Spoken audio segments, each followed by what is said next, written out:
Hey guys, what is up, and I welcome each and every one of you to a new League of Myths episode. This episode will be featuring Kindred. Also, to make things more interesting, try to guess what happens in each myth before you see the results, and then tell me in the comments how you did. But let's finally move into the first myth. So here's one a lot of people were asking: what's the interaction between Kindred's ultimate and Sion's passive?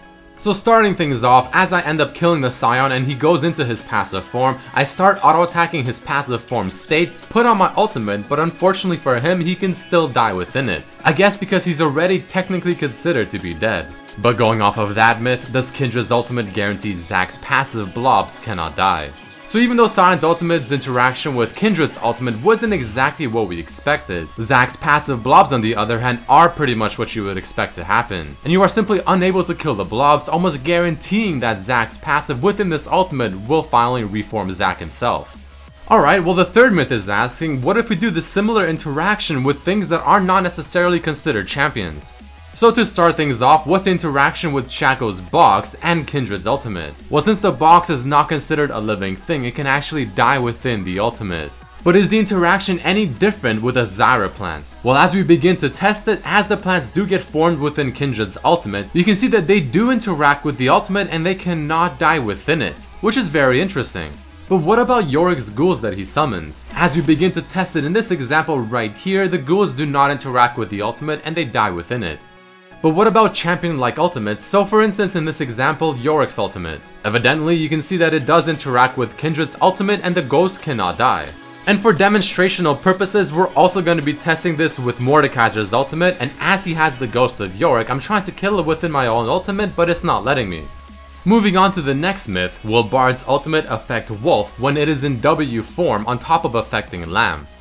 So when using Kindred's W, it takes Wolf and puts it within an area where it can attack anything within it, acting as its own entity. So does this mean that Bard's ultimate can affect Wolf as well? Unfortunately, the answer is no. Even though Lamb does get affected by Bard's ultimate, Wolf does not and continues attacking whatever he was. The next myth is asking, what's the interaction with Kindred's ult and Tahm Kench's Devour?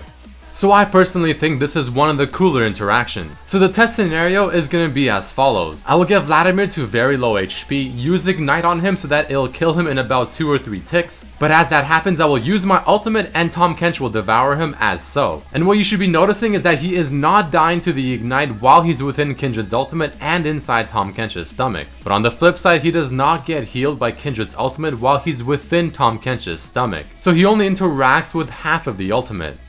Moving on to the next myth, does Yasuo's windwall block Wolf's attack in W and in the E third attack? So first off, there are a few ranged auto attacks that can go through windwall, so for instance Vel'Koz's auto attack or Thresh. Just something to keep in mind.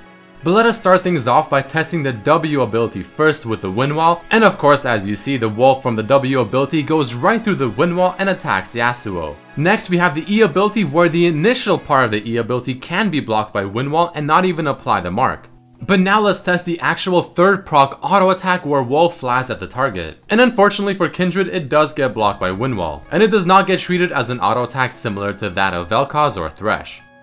The next question is, can an enemy Kindred proc an ally Kindred's E auto attack mark?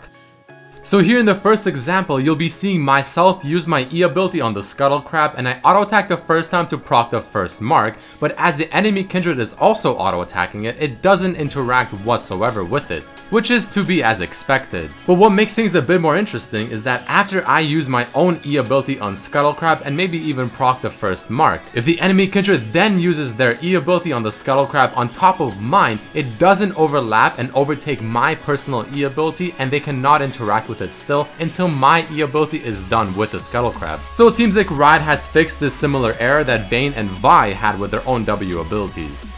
And the final myth of this episode, if you use Zhonya's within Kindred's ultimate, will you still get the heal? So in this example right here, Bard does have a Zhonya's type item in his inventory that he'll be using at the end of the duration of Kindred's ultimate. And as it happens here, the Kindred does get the HP from the ultimate, but the Bard with the Zhonya's effect does not. But is this interaction any different if you use Bard's ultimate instead of the Zhonya's item? And it turns out that the answer is no, other than of course affecting other players from getting the heal effect. But that is it for this episode of the League of Myths series, guys. If you did enjoy, definitely hit that like button, submit your own myths down below that you want me to test, check out the other episodes and videos as well, and subscribe if you haven't. Thank you so much for watching, peace!